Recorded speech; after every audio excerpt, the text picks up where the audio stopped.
We now come to one of NASA's biggest headaches: how to get the astronauts and their gear up and out into deep space in the first place. This segment of our program is the story of the Saturn V and those people who were behind the development of space rocket technology. Wernher von Braun was to become one of the Nazis' chief rocket engineers, and together with Walter Dornberger of the German army and another older and more experienced rocket scientist, Hermann Oberth, they would develop the rockets deployed during the Second World War. But before that could happen, Hitler needed to be persuaded that the path marked rocket development was the correct way to go and a worthwhile investment. All of which takes us back to 1927, when Wernher von Braun was just starting out in his career, and Hermann Oberth was working on an extremely interesting project which surprisingly would become as relevant to the Apollo program as would the V2. In the late 1920s, Hermann Oberth was invited to work on the German production Frau Im Mond, Woman in the Moon. It was a Fritz Lang film, with a script credited to Lang's wife, Theo von Harbou. Frau Im Mond was a silent movie with its plot based on manned flight to the moon. Oberth was responsible to Fritz Lang for the rocket design and flight details. It would appear that NASA has followed the principal elements of this virtual blueprint ever since. This design was for a multi-step rocket. As each stage runs out of fuel, it drops off into space and the next stage takes over, thrusting the craft further onwards. Oberth's design for the rocket comprised 3 steps. Apollo's launcher, the Saturn V, was a 3-stage rocket.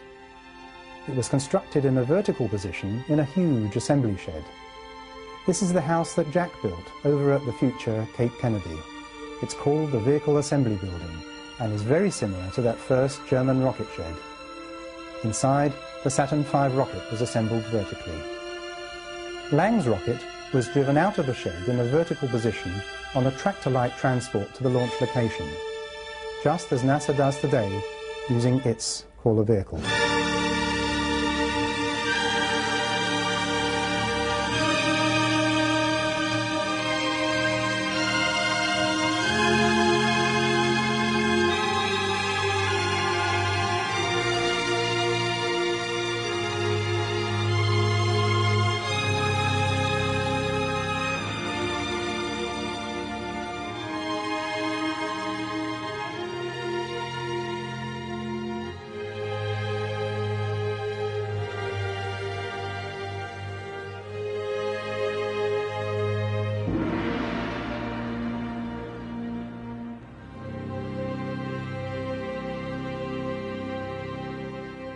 The Soviets, however, preferred to construct their rockets horizontally and then deliver them horizontally to the launch pad, as the Russians still do today.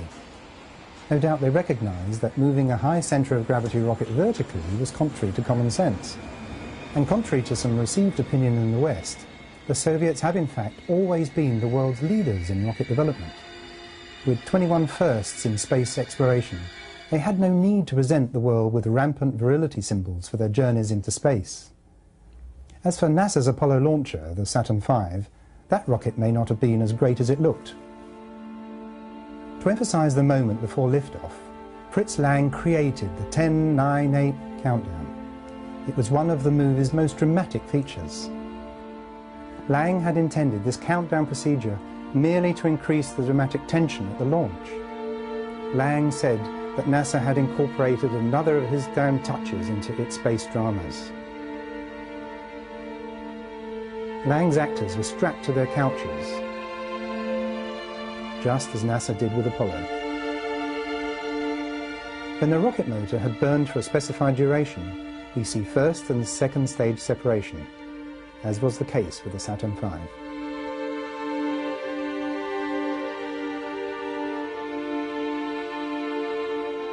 In order to prevent the occupants from floating around the cabin in microgravity, they used the very practical solution of foot grips.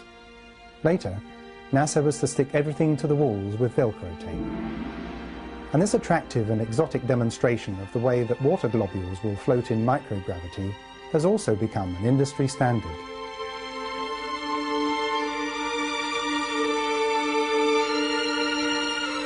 Then the most memorable scene of all. The moon in the foreground, and the distant Earth. A scene first visualised in the 1920s. And the lunar landscape as designed by Lang's artists, with a camera set up ready.